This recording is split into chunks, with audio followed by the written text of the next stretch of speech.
There was once a woman who sat alone in a café every evening. She ordered the same tea, looked out of the same window, and left without saying a word.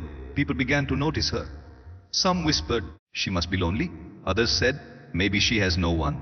But one day, a curious young girl asked her, "Don't you feel sad sitting here all alone?" The woman smiled softly and said, "My dear, I am not alone. I am with myself." And that's a friendship most people never build.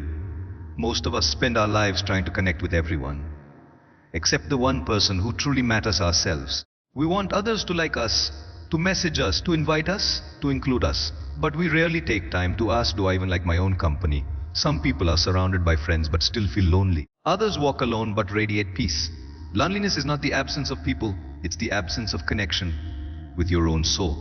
This woman had learned something powerful. She didn't wait for others to validate her worth. She didn't measure her joy by the number of calls she received. Her silence was not emptiness, it was strength. Because when you learn to sit alone, you discover what makes you truly happy. You realize who you are when the world isn't watching. And you stop chasing people who were never meant to stay. So, if you ever find yourself with no one to talk to, don't panic. Use that moment to talk to your heart. If you feel you have no one to understand you, don't despair. Understand yourself a little deeper. It's not that she didn't have friends. It's that she had found peace in being her own friend. Remember, when you are complete within, the right people are drawn to your energy. When you respect your solitude, your relationships become richer. And when you stop chasing attention, you attract authenticity. So today, if you feel alone, smile. You are not lonely, you are becoming whole. Because a woman with no friends is not weak. She is wise enough to know that the best conversations begin in silence, and the greatest companionship begins with yourself. Solitude is not loneliness. These two words may seem similar, but they come from entirely different states of being. Loneliness is the age of being disconnected, the feeling of emptiness when no one seems to understand you or stand beside you. Solitude, on the other hand, is the peace of being complete within yourself. It is a choice, not a punishment. While loneliness drains your energy, solitude restores it. One is a cry for company, and the other is a song of self-connection. When people hear the word lone, they often imagine sadness, silence, or rejection. But solitude is not about isolation. It's about intimacy with your own thoughts. It's the sacred pause between the noise of the world and the whispers of your soul. In solitude, you are not escaping others, you are returning to yourself. You are giving your heart the space to breathe, your mind the chance to rest, and your spirit the freedom to listen. It's a time when you no longer need to perform, impress, or prove. You can simply be. In a world that constantly demands attention, where every moment is filled with notifications, conversations, and comparisons, solitude becomes a form of self-care. It allows you to hear your inner voice clearly, the one that gets drowned out by opinions and obligations. You begin to understand what you truly want, not what the world expects of you. You start to feel your emotions more deeply, and instead of running from them, you learn to hold them with compassion. Solitude becomes your teacher, your healer, and your quiet companion. Many people fear solitude because they mistake it for emptiness. They believe being alone means being unwanted or unloved. But solitude doesn't mean that love is absent. It means love is being refined. It teaches you to find joy without dependency, peace without distraction, and confidence without applause. It's not that you stop needing people. It's that you stop depending on them to fill your void. You begin to see relationships not as a source of identity, but as a reflection of it. When you embrace solitude, you stop running from yourself. You stop fearing silence because it no longer feels like a threat. It becomes a friend. Silence allows your thoughts to settle like dust after a storm, revealing clarity beneath. You begin to see your patterns, your fears, and your desires more clearly. You realize how much of your life was lived in reaction to others and how much power returns when you start acting from reflection instead of reaction. Solitude also deepens creativity. Some of the greatest works of art, music, and philosophy were born in the stillness of solitude. When your mind is no longer tangled in constant conversation, your imagination expands. Inspiration flows not because the world is speaking to you, but because you are finally listening to yourself. Every great idea starts in quiet observation, an artist alone with his canvas, a writer with her thoughts, a thinker with his questions. Solitude is not the absence of activity, it is the presence of awareness. Moreover, solitude helps you see the world more clearly. When you step away from the crowd, you realize how often you are following it without question. Solitude teaches discernment. It allows you to notice what truly matters. You begin to understand which voices inspire you and which drain you, which paths align with your soul and which pull you away from it. With solitude, your choices become intentional rather than habitual. Spending time alone also builds emotional strength. When you can sit with your sadness without distraction, you learn resilience. When you can comfort yourself through pain, you develop maturity. Solitude doesn't mean you never feel lonely. It means you know how to meet loneliness with love instead of fear. It transforms discomfort into discovery. The more comfortable you become with being alone, the less power loneliness has over you. Solitude invites gratitude. When you step back from the noise, you start to notice small things, the sound of birds, the softness of light, the rhythm of your own breath. You begin to see beauty in simplicity. You realize that peace was never far away. It was just waiting for you to slow down enough to feel it.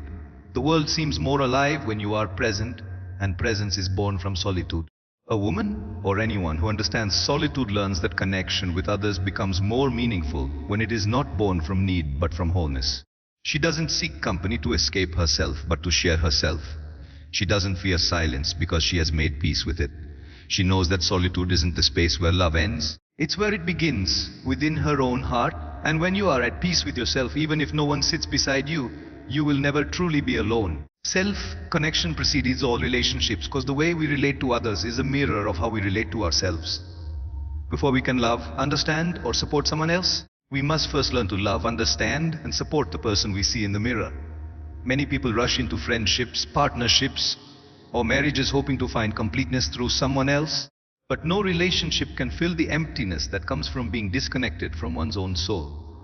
When you haven't built a bond with yourself, you carry your unresolved pain into every relationship, expecting others to heal what only you can.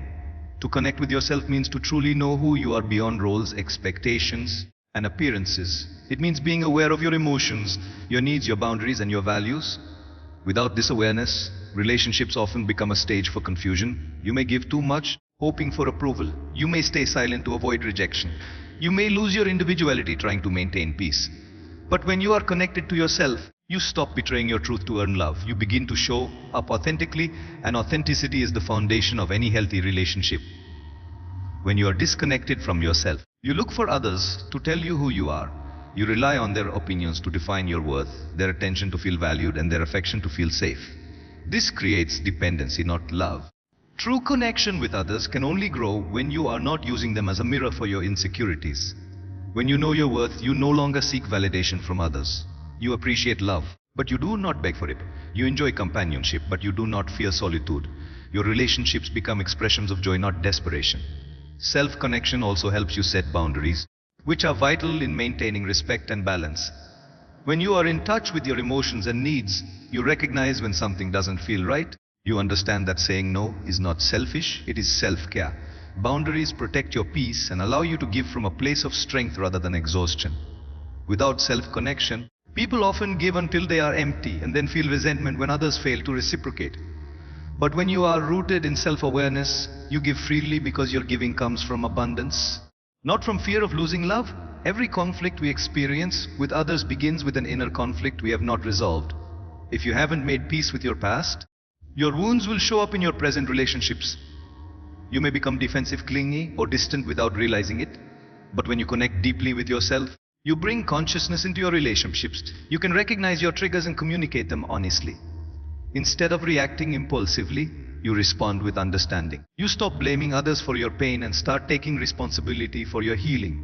This shift changes not only how you see yourself, but how others experience you. Self-connection also strengthens empathy. When you understand your own struggles, you develop compassion for the struggles of others. You stop judging so quickly because you know what it feels like to be imperfect and human. This empathy builds deeper emotional intimacy. You can listen without needing to fix, love without needing to control, and forgive without holding on to bitterness. When you know yourself, you stop demanding perfection from others because you recognize that love grows through patience, not possession. In moments of solitude, when you turn inward, you discover what truly fulfills you. You learn to comfort yourself during pain and to celebrate yourself during joy. You stop looking for someone else to complete you because you already feel whole. This wholeness attracts healthier relationships. People who see your light, not just your wounds. They meet you where you are, not because they need you, but because they value your presence. Relationships become partnerships, not dependencies. When two people are connected to themselves, their relationship becomes a sacred space of growth. There is no fear of losing identity because both individuals know who they are outside the relationship. They give love freely without needing constant reassurance. They communicate openly without fear of conflict. They allow each other to evolve without resistance. In such a connection, love becomes a journey of mutual respect rather than a struggle for control. Self-connection also protects you when relationships end. Instead of falling apart completely, you may feel pain but not devastation, because your foundation is not built on another person. You can grieve with grace, learn and grow. You know that endings are not the end of your worth. You return to yourself, the one friend who never leaves, and with each return you become stronger, wiser and more loving. Ultimately, every relationship in your life, romantic, familial or social, is a reflection of how deeply you are connected to yourself. If you are filled with self-doubt, you attract people who question you. If you are filled with peace, you attract people who value peace. When you nurture your inner relationship, your outer world begins to transform naturally. The love you give yourself sets the standard for how others love you. And the more you honor your inner connection, the more your relationships flourish with authenticity, trust, and genuine care. Peace is internal, not social. It is not found in the approval of others, in the number of friends we have, or in how well the world treats us. It is something far deeper, something that cannot be given or taken away by external circumstances. Peace is born from within, from understanding, acceptance, and alignment with our true self. Many people spend their lives chasing peace through possessions, recognition, and relationships, only to discover that none of these things can provide lasting serenity. The truth is simple, but profound. External calm means nothing if your inner world is in chaos.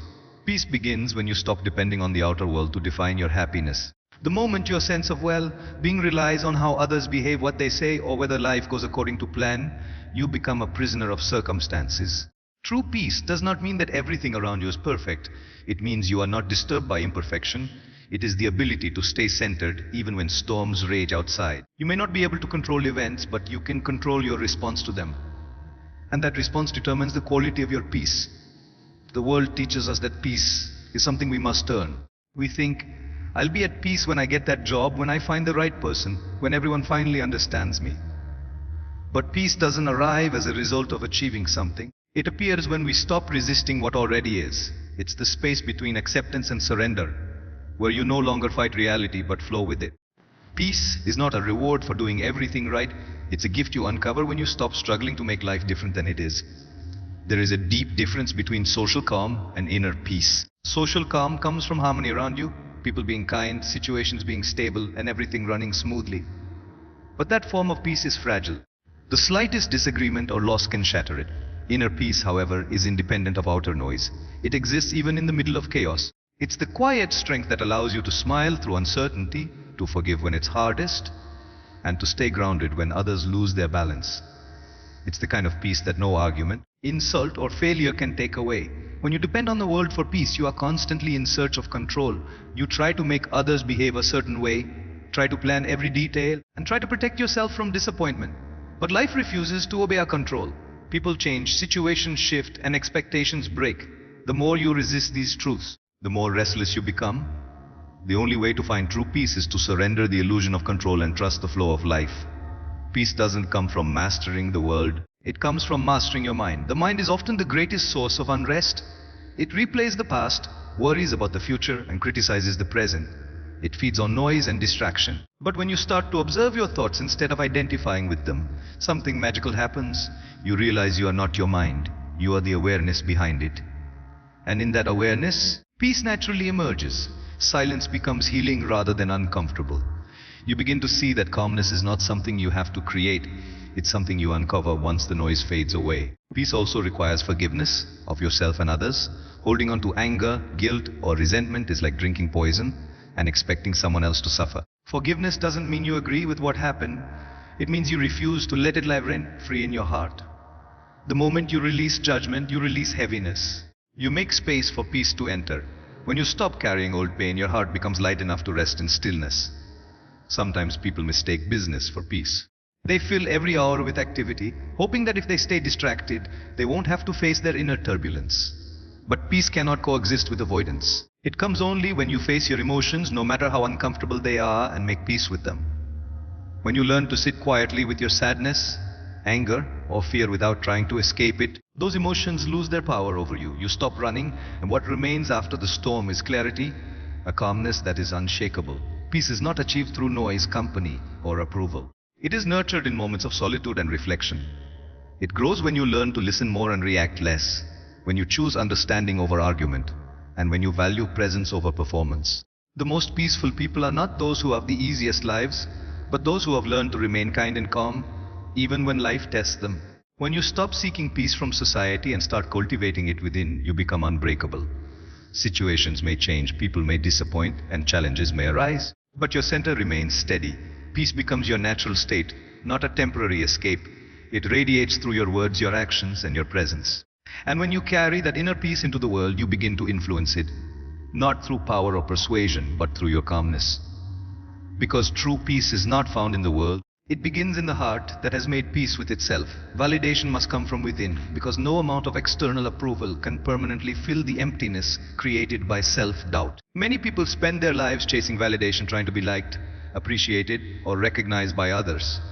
They measure their worth by applause, compliments, and attention, believing that the opinions of others determine who they are. But external validation is fleeting. It fades as quickly as it comes, leaving behind an unending hunger for more. Real confidence and self-worth are not built on how others see you, but on how deeply you accept yourself. When you depend on others for validation, you hand over the control of your happiness. Every compliment lifts you, and every criticism breaks you. You become like a leaf blown by the winds of approval and rejection, never rooted, never steady. Your peace becomes fragile because it depends on forces outside your control. One moment you feel worthy, the next you feel small, simply because someone else decided to see you differently. The truth is, when your sense of value comes from outside, you will always live in fear of losing it. Validation from within, however, is stable and enduring. It is the quiet confidence that comes from knowing who you are, even when no one else does. It is the ability to stand firm in your truth, even if it is misunderstood or ignored. It is not arrogance. It is self-respect. When you validate yourself, you no longer beg for appreciation or acceptance. You stop performing to please others, because you are already at peace with your worth. You can listen to feedback without being destroyed by it and accept praise without being consumed by it. Every person craves recognition, but the deeper craving behind it is to feel seen, heard, and valued. The irony is that you can only feel truly seen when you see yourself clearly. You can only feel understood when you take the time to understand your own emotions and desires. When you start giving yourself the understanding and compassion you seek from others, you break free from the endless chase for validation. You stop asking, "Am I good enough?" and start realizing, "I always was." Seeking validation is often rooted in childhood, where love may have felt conditional, given only when we behaved, achieved, or pleased. That pattern follows us into adulthood. We learn to equate acceptance with worth and rejection with failure. But as we mature, we must unlearn this belief. Validation must evolve from external approval to internal acknowledgement. You begin to remind yourself that your value is not a reward for perfection, but an inherent truth of your being. You were worthy before anyone recognized it, and will remain worthy even if no one does. When you validate yourself, you stop comparing your journey to others. You understand that everyone is moving at their own pace, and external achievements do not define internal growth. You become more patient with yourself. You celebrate small victories and learn from mistakes without harsh judgment. Self-validation allows you to live authentically because you are no longer performing for an audience. You make decisions that align with your truth, not with the world's expectations. And in doing so, you discover freedom, the freedom to simply be yourself without apology. Validation from within also strengthens resilience. When criticism comes, you no longer crumble under its weight. Instead, you evaluate it calmly, keeping what helps you grow and discarding what doesn't. When praise comes, you receive it with gratitude, but do not rely on it for confidence. This balance allows you to stay grounded no matter how others perceive you. You learn to anchor yourself in your principles and values rather than in people's opinions. Your self-esteem becomes unshakable because it is built on self-knowledge, not social approval. There is nothing wrong with enjoying appreciation. It feels good to be seen and valued. But the danger lies in depending on it. If you constantly seek others' approval, you lose touch with your inner voice. You begin to silence your truth to avoid disapproval. You say yes when your heart wants to say no. You pretend to be fine when you're hurting inside. But when you validate yourself, you reclaim your voice. You allow honesty to replace pretense and courage to replace fear. You no longer live to be liked, you live to be real. The moment you realize that validation must come from within, life becomes lighter. You stop taking rejection personally and stop chasing constant affirmation. You begin to trust your judgment, follow your intuition, and live from authenticity. You find peace not in being accepted by everyone, but in accepting yourself fully, flaws, strengths and all. You begin to glow from within because your worth no longer needs to be proved. It simply is. Self-validation is the foundation of emotional freedom. It allows you to experience the world without losing yourself in it. You can connect deeply with others without being defined by them. You can give love without needing it as confirmation of your value. When you validate yourself, you become your own home, safe, steady and whole. And from that inner stability, all your relationships and experiences become richer, because you no longer approach them from need but from wholeness. True validation is not given by the word, it is realized in the quiet certainty that you are enough, just as you are. Silence reveals truth because it strips away the noise that clouds our perception and allows us to hear what has always been present within us. In a world constantly filled with chatter, distractions and opinions, silence becomes rare and often uncomfortable. Yet it is in silence that we truly meet ourselves. It is in silence that the mind slows down enough for the heart to speak. The truth does not shout, it whispers. And only those who dare to sit in quiet can hear its voice. Most people fear silence because it forces them to confront their inner world. When there is no noise to hide behind, no conversation to escape into, and no entertainment to numb the senses, we begin to feel the weight of our thoughts and emotions. The unresolved pain, suppressed feelings and hidden doubts that we often ignore begin to surface. Silence acts like a mirror. It reflects back everything we have buried beneath constant activity. But while this confrontation may be uncomfortable, it is also deeply healing. The truth we run from is often the very thing that sets us free once we face it. When we allow ourselves to sit in silence, even for a few moments, the restless mind begins to settle. Thoughts that once felt urgent lose their power. The chaos of overthinking softens into clarity. Silence teaches us that most of our suffering comes not from the events of life, but from the stories we tell ourselves about them. When the stories stop playing, we can finally see reality as it is, not as we imagine it to be. Truth reveals itself not through words, but through awareness. In silence, we begin to understand that truth is not something to be found outside, it is something to be uncovered within. The constant need for external answers fades when you realize that all wisdom already exists in your consciousness, waiting for your attention. Every great thinker, philosopher, or spiritual master has emphasized the power of stillness, because silence opens the door to intuition. It connects us to the part of ourselves that knows beyond logic, the quiet, knowing presence that has always guided us but is often drowned by noise. Silence also reveals truth in relationships. Words can be deceptive, people can say what sounds right but feels wrong. In silence, you notice what is not being said. You sense the energy behind the words, the emotions beneath the surface. The truth of any relationship often lies not in the conversations but in the pauses between them. Silence exposes sincerity, just as it exposes pretense. When you learn to listen beyond words, you begin to see people not through what they show, but through what they reveal in stillness. In moments of deep silence, we also recognize the impermanence of everything. We realize that every thought, emotion, and circumstance rises and fades.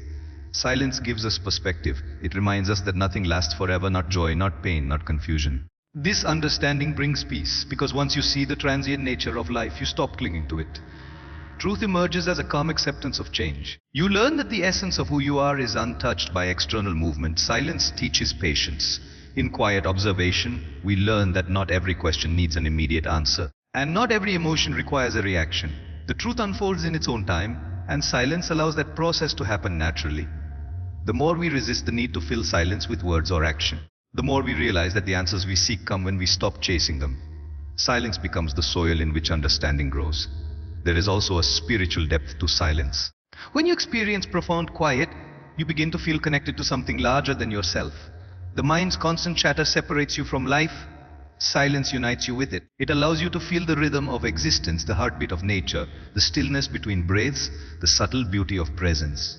In this space, truth is no longer an idea. It is a feeling of oneness, of peace beyond explanation. Silence does not mean the absence of communication. It is the highest form of it. It is the space where words lose their necessity because understanding flows naturally. It is where love deepens without expression, where forgiveness arises without confrontation, and where clarity comes without analysis. Silence does not weaken relationships, it strengthens them. It brings depth to every interaction because it invites presence. When you begin to embrace silence rather than run from it, you start to live more consciously. You speak less but mean more. You listen deeply, not just to others, but to life itself. You discover that truth is not hidden in complexity but revealed in simplicity. Silence becomes your inner compass, guiding you toward authenticity. It shows you what really matters and helps you let go of what doesn't. In the end, silence is not emptiness, it is fullness. It contains understanding, healing, and truth. The truth of who you are, the truth of what life is, and the truth of what peace feels like. All of it exists in the quiet spaces between words, in the moments when you stop seeking and simply allow yourself to be. The more comfortable you become with silence, the more transparent life becomes. And in that transparency, truth no longer hides or shines. True friendship begins with self-love, because the quality of the relationship you have with others is always a reflection of the relationship you have with yourself. Many people search for loyal friends, compassionate partners, and understanding companions, but they often forget that the ability to attract and sustain healthy relationships begins within. You cannot give what you do not have, and you cannot receive what you do not believe you deserve. When you love yourself, you set the tone for how others should love you. When you respect yourself, you naturally draw people who respect you too. Self-love with selfishness, it is self-awareness. It means knowing your worth without needing constant reassurance, caring for your needs without guilt, and honoring your boundaries without apology. It is the foundation of emotional stability, and without it, relationships easily become unbalanced. When you lack self-love, you seek validation from others to fill the void inside you. You become dependent on their approval, afraid of their rejection, and desperate for their acceptance. But when you cultivate self-love, you stop chasing affection and begin to attract it naturally. You no longer settle for relationships that drain you because you know your value. A person who truly loves themselves brings authenticity into every friendship. They do not wear masks to be accepted, nor do they hide their flaws to seem perfect. They show up as they are, open, genuine, and kind. This honesty becomes the soil where real friendship can grow.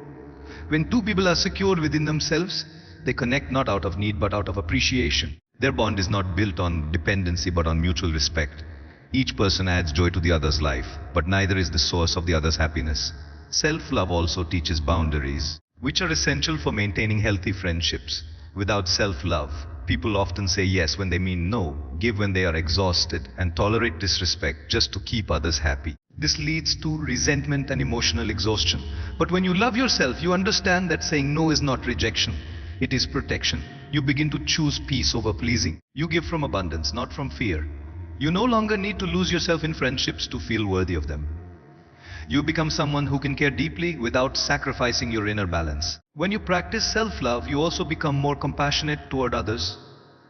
Loving yourself teaches you to be patient with your own flaws, and that same understanding extends to the people around you. You stop expecting perfection because you no longer demand it from yourself. You recognize that everyone is on their own journey, struggling with their own fears and insecurities. This awareness softens your heart and deepens your ability to connect with authenticity. True friendship thrives on this kind of compassion, the kind that allows space for mistakes, forgiveness, and growth. Self-love brings emotional independence, which strengthens connection rather than weakens it.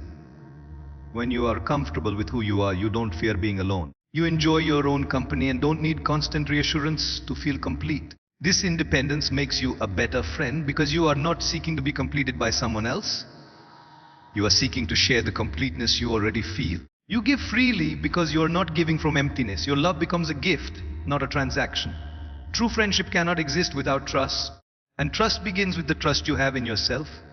When you love yourself, you learn to listen to your intuition, to believe your feelings, and to stand by your truth. You no longer second guess your worth or your instincts. This inner confidence radiates outward and invites trust in return. People can sense when someone is grounded in self-respect, and they respond to it with equal sincerity. A friendship built on mutual self-respect becomes a space where both individuals can grow without fear of judgment or betrayal. When you lack self-love, friendships often become one-sided or draining. You may overextend yourself to be liked, tolerate being treated poorly, or remain silent to avoid conflict. These behaviors are signs that you are seeking love externally because you haven't yet found it within. But when you begin to nurture self-love, your energy changes. You start attracting relationships that mirror your new frequency. Friendships based on equality, understanding, and emotional maturity. You stop chasing people and start choosing people. Self-love transforms the way you communicate in relationships. You no longer feel the need to prove your point aggressively or suppress your feelings quietly. You learn to express yourself honestly but kindly. You stop expecting others to read your mind because you feel confident enough to voice your needs. Healthy communication flows naturally from self-respect. When you value yourself, you also value clear and respectful dialogue. You stop engaging in drama because peace becomes more important than being right. Ultimately, true friendship begins when you make peace with yourself. When you embrace your imperfections, celebrate your uniqueness, and forgive your past, you open your heart to deeper connection. You begin to attract people who reflect your growth and share your values. Your friendships become nurturing rather than draining, supportive rather than competitive. Self-love is the silent force that shapes every bond you form. It turns loneliness into solitude, dependence into partnership, and superficial relationships into soulful connections. When you love yourself deeply, every friendship you form becomes an extension of that love. Pure, respectful, and real. And so, my friend, remember this. True friendship does not begin with finding the right people. It begins with becoming the right person. When you learn to love yourself, you stop seeking pieces of yourself in others. You no longer beg for attention or chase affection because you already live from a place of wholeness. You begin to attract souls who match your peace, not your wounds. People who see you not for what you give them, but for who you truly are. So, take time to know yourself, to care for your heart, and to honor your worth. Be your own best friend first, and let that friendship overflow into the world. Because when you are rooted in self-love, every connection you form becomes deeper, purer, and more real. And that, my dear listener, is how true friendship is born, not from need, but from love.